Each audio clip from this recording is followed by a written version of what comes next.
The surge in gas prices might be changing people's travel plans, but it's not enough to deter people from visiting the Sunshine State.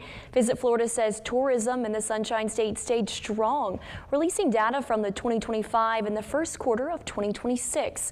The report estimates that nearly 40 million people visited Florida between January and March, down about 1% from the same time last year. Of those 40 million people who visited Florida in the first quarter of 2026, almost 37 million of them were visiting from the U.S. That's almost 92% of the total visitations to the Sunshine State. And Canada visitation is estimated at nearly 1 million of the first quarter of the year, accounting for nearly 3% of total visitations.